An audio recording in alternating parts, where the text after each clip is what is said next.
Bonjour Elisabeth, bienvenue. Je suis ravie de t'accueillir sur mon blog et faire un interview avec toi. Nous sommes rencontrés il y a quelques années lors d'un concours de prise de parole en public et j'ai été impressionnée par tes prestations et tu as déjà parlé de l'écologie et de la Terre. Tu es une femme inspirante, donc ça rentre dans le cadre de mon blog et on parlera d'un sujet tout à fait différent et nouveau pour le blog qui est l'écologie. Parce que tu t'es lancé à un moment donné de ta vie, tu as fait plein de choses différentes. Tu es auteur des livres, de fiction, de courts-métrages, de documentaires. Et en parallèle de ton métier de coach et de consultante RH, tu as décidé de créer l'association Terre de Licorne et de devenir auteur de la web-série, de partir un peu partout dans le monde, faire des documentaires sur les animaux et de te consacrer à la cause animale. Donc, bienvenue. Merci, Paulina. Je suis heureuse d'être là avec toi pour cette interview. Merci beaucoup. Et du coup, ma première question concerne ton parcours, qui est pour moi atypique, original. Comment tu en es arrivé? Qu'est-ce qui t'a emmené vers la création de l'association et la cause animale? C'est vrai que j'ai un parcours un peu atypique puisque je suis à la fois issue des grandes écoles en ayant été à l'ESSEC et puis à la Business School de Chicago. Donc j'étais plus destinée à une carrière peut-être plus classique dans une grande entreprise, ce que j'ai fait au début. Et puis en fait en parallèle de ça, j'avais aussi quand même toujours un appel, une appétence pour la communication, l'échange. J'avais voyagé pas mal quand j'étais plus jeune et avant de travailler. Et en même temps, j'ai eu cet appel de faire plus d'actions, justement en utilisant la communication et les moyens que nous connaissons, notamment la vidéo, pour inspirer, comme tu viens de le dire, les personnes à agir et à s'engager pour notre planète, puisque finalement nous habitons tous et toutes cette même planète. Et au fur et à mesure des années, j'ai été soit à mon compte, soit en société de conseil en management et en développement des ressources humaines. J'ai rencontré au cours de ces missions beaucoup de gens intéressants, passionnés, mais en même temps j'avais l'impression qu'il manquait quelque chose qui était plus en lien avec vraiment mon âme, ma mission de vie, qui était d'utiliser ces compétences de communication, de développement des talents, de mettre les gens ensemble au service d'une cause qui me dépasse, parce que je trouve que c'est ça qui donne du sens à la vie. Et ce que j'avais pu observer de gens que je trouvais remarquables, c'était justement qu'ils avaient cette capacité à s'engager pour une cause qui les dépasse sans savoir à l'avance si le résultat était au bout du chemin. Donc après avoir étudié le scénario à Los Angeles, où j'ai passé 3 ans, quand je suis revenue, j'avais fait quelques films de court-métrage. Je voulais me lancer dans le long métrage avec aussi toutes les difficultés que ça pose, puisque c'est aussi des budgets importants, de la production, etc. Donc j'avais mis ça de côté et j'ai repris mon métier de conseil et de coach. Et puis c'était toujours présent dans ma vie de vouloir utiliser ces outils qui sont extraordinaires au service d'une cause qui est la protection de l'environnement, de la biodiversité et notamment des animaux. Oui, c'est un très beau parcours et moi je suis toujours impressionnée par le courage en fait, parce que je trouve que c'est une vraie prise de risque que tu as faite et bravo pour ça, parce que c'est pas tout le monde qui a ce courage-là, donc merci pour cet exemple. Et pourquoi la cause animale? Est-ce que c'est toi qui as choisi ou c'est plus c'est ça qui t'a trouvé? Je ne sais pas comment ça s'est fait en fait. C'est peut-être la cause animale qui m'a trouvée d'une certaine manière, puisque j'ai toujours aimé les animaux. Quand j'étais petite, on avait des chats à la maison, mon père avait eu un chien, enfin on avait quand même des animaux et j'ai eu la chance, une partie de mon enfance, d'habiter à la campagne. Il y avait une ferme à côté de chez nous. Donc nous, les enfants, évidemment, on était souvent à la ferme. Il y avait des vaches, il y avait des poussins, des lapins, des cochons. Donc je les ai quand même connus dans mon enfance, pas directement, mais d'une manière assez régulière. Et puis, en fait, il m'est venu l'idée d'associer deux sujets qui vont, à mon avis, très bien ensemble, c'est-à-dire le fait que sur notre planète, il y a un déséquilibre des deux pôles énergétiques masculin et féminin, c'est-à-dire il y a eu trop de masculin qui a entraîné la guerre, la destruction, la souffrance et une situation qui perdure encore aujourd'hui avec des échéances qui sont de plus en plus rapides, puisque tu sais que beaucoup de scientifiques annoncent la 6e extinction, c'est-à-dire qu'on se détruirait nous-mêmes. Et en même temps, le fait que dans ce qui est protection de la vie, et donc des animaux qui sont proches de nous, et notamment les mammifères, il y a beaucoup de femmes engagées. Il y a aussi des hommes, bien sûr, mais si tu regardes les grands noms de la cause animale, donc en France, on peut parler de Brigitte Bardot, qui est maintenant engagée depuis des années et des années, mais il y en a d'autres. C'est souvent des femmes parce que cette énergie féminine que nous avons tous et toutes en nous est plus présente de protéger la vie, de la préserver, de l'accompagner, de s'occuper des petits, etc.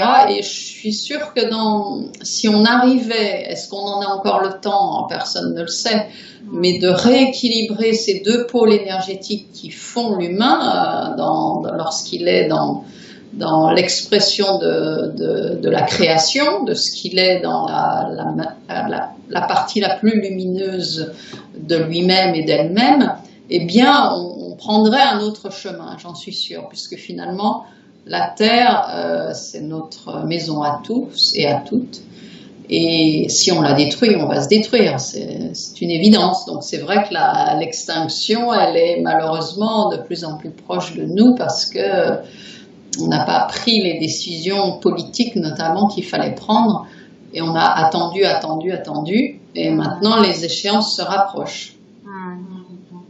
Mais moi du coup tu vois, je t'en avais déjà parlé, en fait pour moi c'est un sujet nouveau et j'avoue que j'ai encore besoin d'apprendre pour avoir une vision claire sur ce qui se passe. Je sais que c'est alarmant et que c'est urgent. Mais est-ce que pour les personnes comme moi qui sont peut-être un peu ignorantes sur le sujet, est-ce que tu peux présenter brièvement, parce que tu as une compétence énorme dans le sujet, en simplifiant un petit peu pour vraiment avoir une vision sur ce qui se passe aujourd'hui, pour présenter un peu l'urgence et quels sont les défis aujourd'hui, les plus grands défis sur la Terre justement au niveau de l'écologie? Donc les défis sur la Terre sont dus à la destruction de nos ressources naturelles, donc tout ce qui est bien sûr énergie, énergie fossile, nous consommons le pétrole, le charbon, le gaz, mais on sait que ce sont des énergies limitées, c'est-à-dire qu'elles vont disparaître, on n'en aura plus.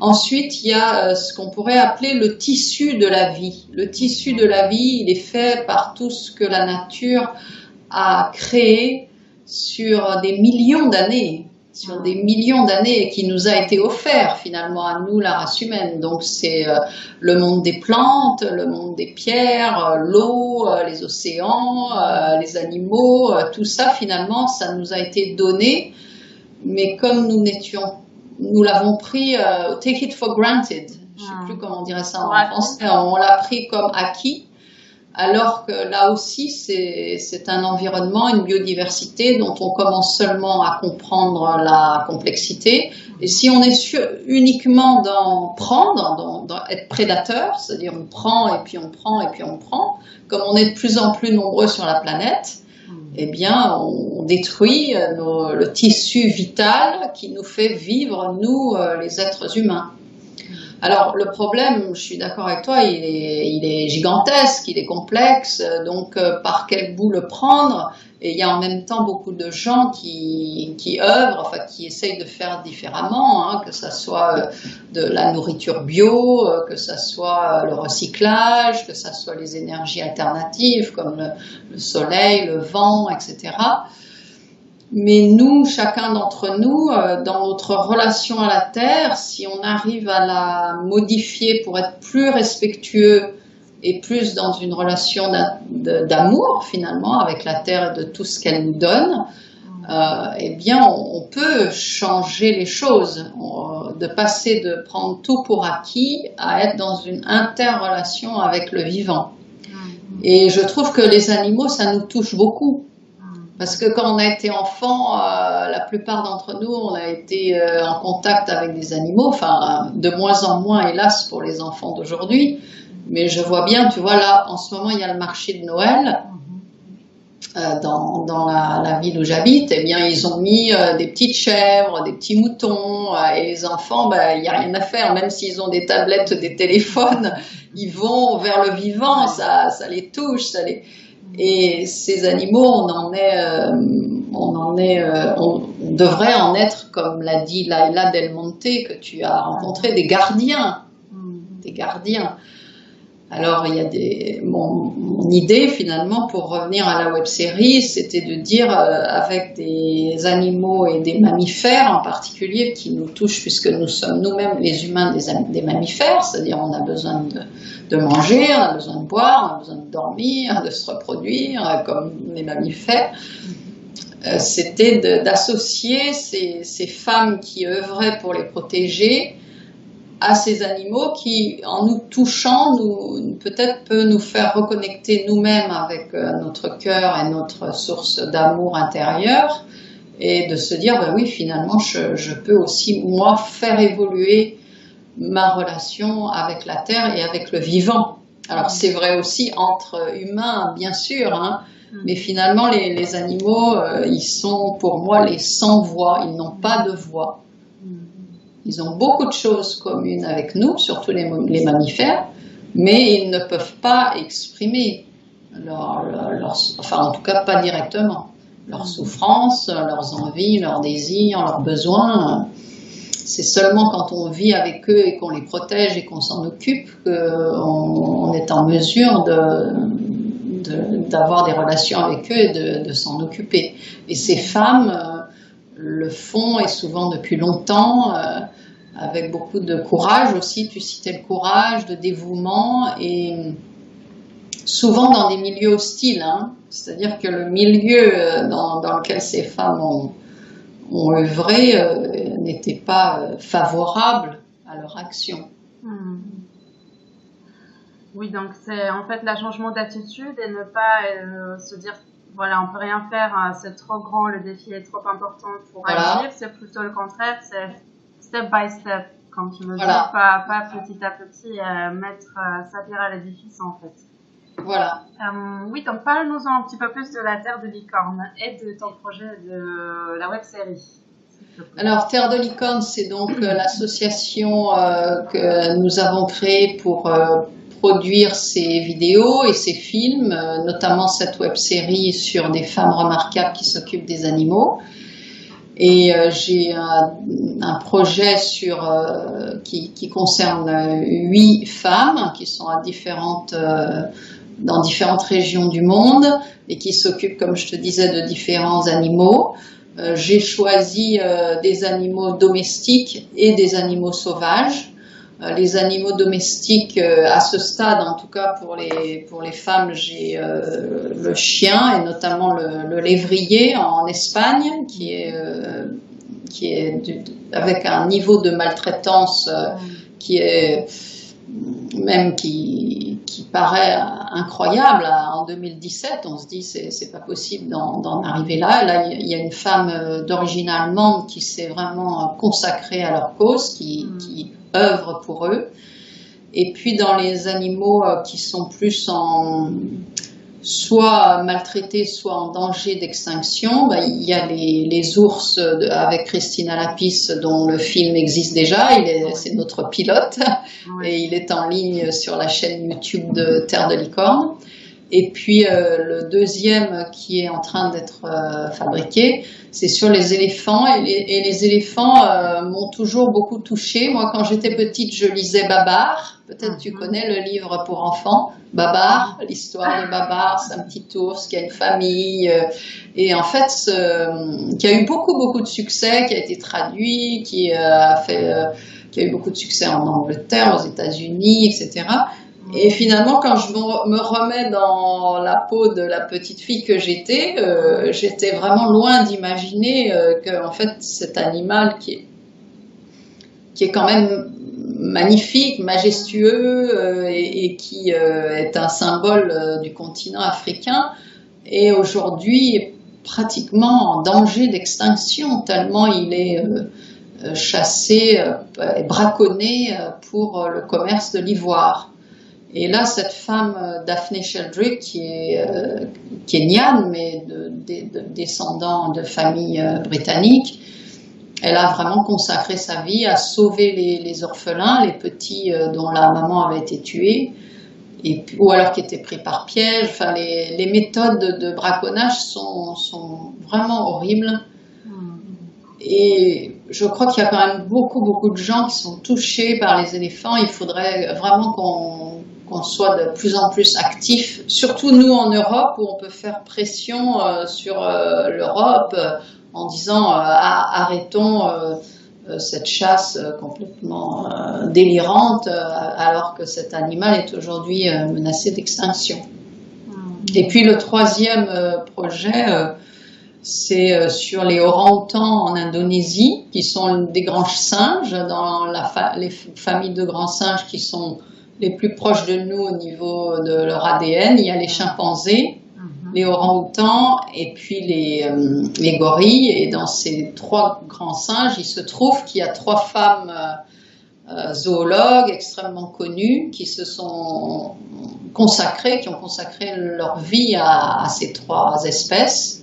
Et en ce qui concerne les chimpanzés, c'est Jane Goodall, dont tu as peut-être entendu parler, qui sillonne le monde pour faire des conférences, pour aider les petits producteurs, pour faire aussi un travail de femme inspirante pour préserver notre planète et ses habitants. Et puis celle qui s'occupait des gorilles, Diane Fossey, a été assassinée par des braconniers je crois que c'était, je me souviens plus, c'était la Guinée, ou le pays où il y a des gorilles de forêt. Et puis la troisième, c'est Birute Galdikas, qui est en Indonésie et qui s'occupe des orang-outans. Ils sont donc très menacés dans leur forêt primaire, qui est une des forêts très anciennes de la Terre, comme l'Amazonie, mais que l'on brûle pour planter des palmiers à huile. Et ces palmiers à huile, cette huile de palme, tu sais sûrement que c'est une huile pas chère, c'est une huile qui reste à température ambiante, peut être travaillée par l'industrie agroalimentaire, donc elle est énormément utilisée. Donc on est en train de détruire une forêt primaire qui a 100 000, 200 000 ans, et donc tous ses habitants, les orang-outans. Donc, tu vois, on revient à un de mes sujets, hein, c'est pas le seul, c'est que nous, on peut être consommateur ou consommateur en choisissant ce qu'on achète au quotidien. Oui.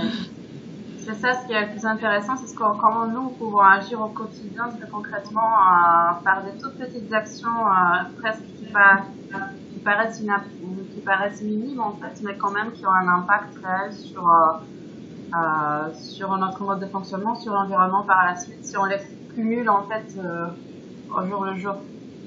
Oui, tout à fait. Ça, c'est vrai que pour répondre aussi aux gens qui peuvent se sentir soit impuissants en se disant mais moi tout seul ou toute seule, qu'est-ce que je peux faire, ça changera rien, la situation est trop grave, etc. Je réponds oui, vous pouvez faire quelque chose, et surtout nous dans les pays développés, en Europe, aux États-Unis, au Canada, tous ces pays qui ont eu la chance d'évoluer jusqu'aux sociétés actuelles, nous sommes d'abord conscients de tous ces problèmes, notamment via Internet, mais nous avons le choix de ce que nous mangeons et de faire nos courses au quotidien. Et au lieu d'aller vers ce que la société nous propose, qui est toujours la facilité, c'est-à-dire c'est toujours plus facile, c'est toujours plus empaqueté, c'est prêt à être dans un micro-ondes, etc. Progressivement ou rapidement, selon ses prises de conscience, de dire ben non, maintenant je choisis de manger plutôt bio, de la nourriture plus simple, plus saine. Et je lis les étiquettes de ce que l'on me vend, parce que par exemple je ne veux pas de produits avec de l'huile de palme, ou je décide de manger moins de viande ou d'arrêter la viande parce que je suis au courant de ce que ça veut dire et pour la planète et pour les animaux. Donc on a vraiment une capacité individuelle de changement en devenant consommateur ou consommatrice. Et c'est vrai que plus on sera nombreux, finalement, plutôt que de critiquer les grandes entreprises, de se dire finalement une grande entreprise telle qu'elle soit, elle va suivre ses clients. Donc imagine que le marché de la viande s'effondre, et ben elle va être obligée de proposer autre chose, de faire différemment, de développer une offre plus grande végane, puisque tu sais qu'il y a notamment dans les plus jeunes beaucoup de gens qui choisissent carrément d'être véganes, c'est-à-dire plus de produits animaux, ce qui est un challenge, mais ça peut être un autre choix. Donc les grandes entreprises se bougeront leur offre, enfin, transformeront leur offre en fonction du marché. Et ça, c'est mon expérience de consultante où j'ai travaillé pendant des années avec des grandes entreprises, d'être vraiment conscient qu'en tant que consommateur et consommatrice, on peut faire bouger les choses. Alors il y a des seuils, hein. C'est vrai que si c'est un tout petit nombre de personnes, ça suffit pas, mais s'il y a 10 ou 20%, ça fait déjà bouger tout un marché, et notamment le bio partout en Europe connaît des croissances extraordinaires. Donc tu vois, ça devrait avoir des répercussions aussi sur les agriculteurs, etc. Donc voilà. Super, donc on a vraiment un rôle à jouer, et c'est intéressant parce que ça remet les choses un petit peu plus en place. Nous qui étions à l'origine du changement, on n'a pas besoin d'attendre les gros acteurs de bouger les choses et de changer leur comportement, c'est à nous de commencer. Tout à fait. Merci pour ça. Et du coup, tu nous as parlé pendant la première de la web-série sur Christian Lapis et le sanctuaire des ours en Roumanie, en octobre, du régime végétarien en tant qu'acte citoyen. Et tu en as déjà parlé un petit peu aujourd'hui aussi. Tu peux développer un peu pour quelles raisons il faut limiter la viande aujourd'hui? Oui, alors ce que je voudrais dire aux personnes qui nous écoutent et qui nous regardent, c'est que le régime végétarien aujourd'hui, ça dépasse simplement un choix individuel de dire bon, ben, je veux plus manger de la viande, etc. C'est vraiment pour moi un choix citoyen pour 3 raisons. La première, c'est un choix pour sa propre santé. Donc c'est bien un choix individuel. Et qui est lié au deuxième, c'est la condition de l'élevage industriel, qui n'est pas nouveau, hein, on fait de l'élevage industriel depuis très longtemps, mais qui est devenu tellement compétitif, concurrentiel, où il faut produire de plus en plus vite, et de moins en moins cher, hein, c'est le cas du porc, c'est le cas du bœuf, de toutes ces viandes qu'on consomme sans penser à leurs origines, ce qui fait que les animaux non seulement sont élevés dans des conditions atroces, comme si c'était des objets alors que ce sont des êtres vivants, mais en plus sont sursaturés d'antibiotiques, d'hormones, de pesticides, d'insecticides. Notamment, il faut savoir qu'ils sont nourris, ces porcs, ces bœufs, ces vaches, avec des OGM. Nous, en Europe, on a été très ferme, on a dit pas d'OGM, mais les OGM arrivent par la filière animale, puisqu'en fait, ils sont nourris de soja OGM et de maïs OGM. Donc, ce qui fait que quand on mange de la viande, on est en train de se nourrir de produits qui sont pas bons pour la santé, puisque surtout si c'est quotidien ou quasi quotidien. Donc on va avoir des répercussions de pire en pire sur la santé. La deuxième chose, c'est l'impact environnemental de l'élevage. Si vous creusez le sujet de l'impact environnemental, vous qui nous écoutez, vous allez voir que ces conséquences sont absolument extraordinaires. C'est quelque chose qu'il faut arrêter, notamment l'élevage du bœuf. Enfin, ce sont des vaches en fait qui prennent de la place, puisque ce sont des gros animaux, qui produisent bien sûr des excréments, qui produisent du méthane, qui vient à se rajouter à la couche d'ozone. Ensuite, ces pauvres animaux qu'on fait produire du lait, comme je l'ai expliqué souvent, à un rythme qui est complètement anormal, sont dans des états de stress extraordinaires. Les pies des vaches sont pleins de pus, donc ça veut dire que dans le lait il y a du pus. Alors évidemment on fait chauffer, après on vous dit c'est UHT, ça risque rien, mais il faut voir quand même l'origine de ces produits. Donc ces animaux sont maltraités et en plus consomment beaucoup d'hectares de terrain, puisqu'il faut les élever et que ce sont des animaux, des grands animaux, et aussi énormément d'eau, puisque la production d'un kilo de bœuf, ça consomme 100 000 litres d'eau. Donc aujourd'hui, nous allons avoir, et nous avons déjà des challenges très importants sur l'eau, sur les nappes phréatiques, etc. Le porc, c'est pareil, le lisier de porc, c'est-à-dire toutes leurs déjections vont à un moment ou à un autre dans l'eau parce qu'il y a des orages, c'est pareil, c'est plein non seulement de traces de médicaments, d'insecticides, de pesticides, d'hormones, etc. En plus, et ça crée des pollutions à long terme. Donc vraiment le côté environnemental. Et puis le troisième impact, c'est évidemment la manière dont on traite ces animaux comme si c'était des objets. Ce ne sont pas des objets, ce sont des êtres vivants, mais on a industrialisé leur souffrance, leur mal-être, et se nourrir de ça, si on veut vraiment se transformer dans notre évolution, c'est pas la bonne voie, hein, on s'en rend bien compte. Il n'y a pas besoin d'être un scientifique qui connaît tous les chiffres et les faits. Donc c'est quand même une voie aujourd'hui que j'appelle citoyenne, d'aller vers un régime beaucoup plus à base de plantes, de fruits, de légumes, de céréales, et de manger bio, et de faire en sorte qu'on sorte de cette machine devenue complètement folle de l'élevage intensif et de ses conséquences. Oui, merci. Moi, c'est vrai que j'ai réduit largement. Je pense que j'en mange très peu. Et voilà, c'est en fait la seule idée que j'ai jamais vu un abattoir, en fait, dans le sens où je l'ai jamais visité. Tu nous en avais parlé, que c'est vraiment horrible, et que la manière dont les animaux sont traités, c'est atroce. Donc rien que ça, en fait, de penser à ça, ça donne pas du tout envie, en fait. C'est vrai on n'a pas besoin de connaître les chiffres, rien que de s'imaginer qu'un animal souffre, parce que c'est vrai que c'est un être vivant, c'est ça. Eh oui. Donc rien que ça, ça suffit, je pense. Oui. Donc merci pour ce rappel, parce que je pense que c'est facile de continuer à notre vie quotidienne sans se poser trop de questions, en continuant les mêmes habitudes alimentaires, en achetant la même chose.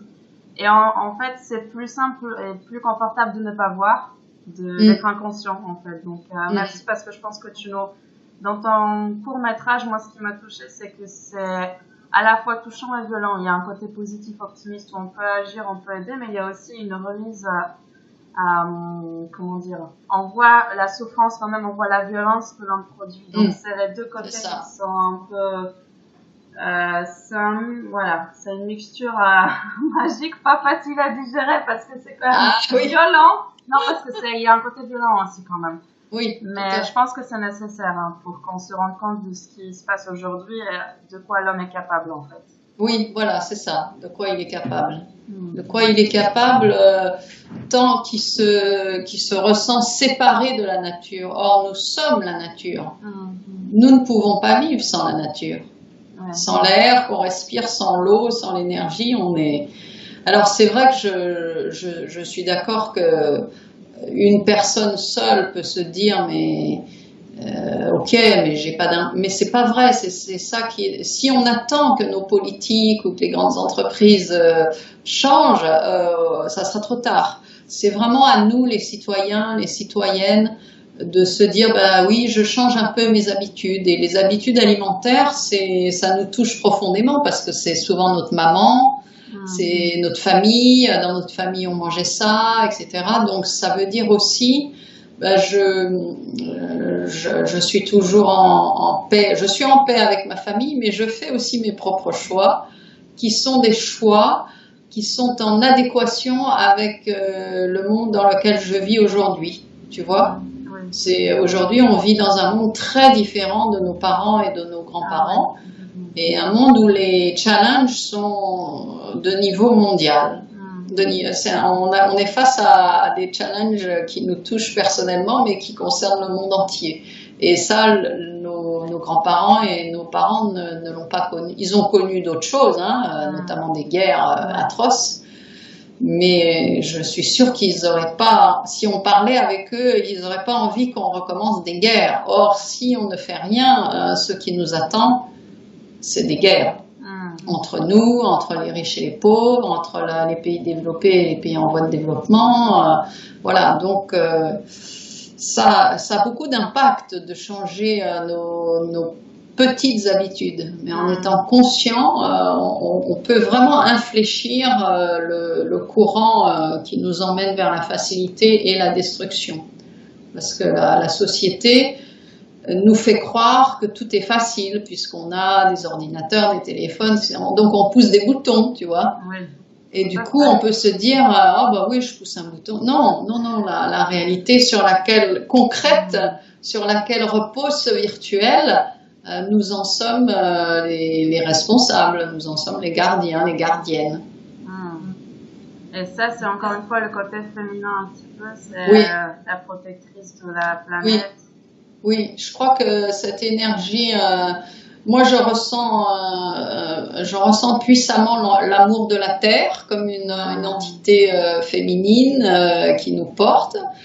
Je suis sûre qu'il y a beaucoup de gens qui le sentent aussi, mais sans lui donner ce nom-là. Et je sais que les femmes ont un rôle de leader à jouer, non pas pour aller contre les hommes, pour faire, tu vois, comme un effet de balancier, les hommes avaient le pouvoir, maintenant on a le pouvoir. Non, c'est un effet d'équilibre et d'harmonie. Et beaucoup de femmes, des hommes aussi, mais beaucoup de femmes ont intuitivement, instinctivement cette envie de prendre soin de la vie, de protéger, de préserver. Et plus on sera nombreuses en tant que femmes à le faire, plus on peut infléchir ce courant qui va très vite, il faut le savoir, c'est alarmant, mais en même temps, on a à notre disposition ces capacités, cette énergie qui nous habite. Et c'est grâce à gens comme toi qui, ça donne envie d'y aller, de se rendre compte de ne pas rester immobile, d'agir. Super, alors où est-ce qu'on peut trouver les informations sur tes activités, sur ton association, et aussi comment on peut t'aider dans tes actions, aider la cause animale aussi par la suite. Oui, alors je vous encourage bien sûr à aller voir sur la chaîne YouTube et de vous abonner à la chaîne YouTube Terre de Licorne, sur laquelle on met nos vidéos au fur et à mesure. Aussi de liker notre page Facebook Terre de Licorne. Nous avons un site aussi, femmeremarquable.net, sur lequel vous pouvez faire des dons, puisque nous avons besoin, nous sommes une association à but non lucratif, donc nous travaillons grâce aux dons des personnes qui sont engagées dans notre cause. Et puis, selon le montant des dons, on peut aussi, en partenariat avec les centres ou les animaux dont on témoigne, devenir parrain ou marraine d'un animal, puisqu'en fait tous ces centres qui s'occupent d'animaux protégés ou en voie d'extinction proposent le parrainage, ce qui fait qu'on crée des liens plus forts, plus intimes avec un animal qu'on peut parrainer. Voilà. Et puis je suis bien sûr disponible pour des conférences sur ce sujet, sur des interventions en vidéo, par interview comme on fait ensemble aujourd'hui. Et j'espère qu'on va être de plus en plus nombreux et nombreuses à se mobiliser dans ce sens. Moi, je pense que c'est tout à fait possible avec ton énergie et ta passion et ta détermination. Et moi, je suis impressionnée par les résultats que tu as et par la qualité des documentaires que tu proposes avec tes propres moyens, avec les dons. C'est vraiment impressionnant parce que c'est touchant, c'est beau. Et j'encourage tout le monde à les voir. Donc voilà, j'ai assisté à la première de la web-série sur les ours, Christina Lapis et le sanctuaire des ours en Roumanie. La prochaine épisode est prévu pour quand? Le prochain événement à Paris ou ailleurs? Alors, le prochain événement donc à Paris, nous pensons faire la première sur Daphne Sheldrick et l'orphelinat des éléphanteaux au Kenya fin janvier 2018. Donc, dès que j'ai la date, je te la communique, mais ça sera fin janvier. Et nous allons également le faire à Bruxelles, avec des amis sur place qui organisent une projection conférence première quinzaine de février. Et puis j'espère aussi pouvoir le faire dans d'autres capitales en Europe puisqu'il y a beaucoup de gens intéressés par ces sujets qui s'engagent pour la planète, la cause animale, la biodiversité. Donc voilà, j'espère qu'il y aura d'autres dates premier semestre 2018. Parfait. Donc à Paris, fin janvier, à Bruxelles, début février. Début février, donc, voilà. Ça, c'est les deux dates qui sont déjà certaines à préciser, mais voilà. Oui, super. Et il faut savoir, tu l'as déjà dit dans ton parcours, tu parles parfaitement bien anglais, donc j'imagine qu'il y aura aussi des versions en anglais de la web-série et des événements dans d'autres villes en anglais certainement. Oui, c'est important que tu dises ça, Paulina, parce que les films sont dans les deux langues, en français et en anglais, et ça sera le cas des prochaines web-séries. Et effectivement, nous pouvons organiser des conférences avec des interventions en anglais, avec la version anglaise du film. Et en ce qui concerne le Kenya, je dirais pratiquement tout le film est en anglais, donc on aura à sous-titrer et faire une version française. Super. Voilà. Parfait. Un grand merci Elisabeth, c'est un plaisir. Merci pour ton énergie, pour tout ce que tu fais, pour ton exemple. Et puis très bonne continuation et à très bientôt. Oui, merci Paulina pour cet entretien, c'était un plaisir, vraiment. Merci beaucoup. Merci à toi.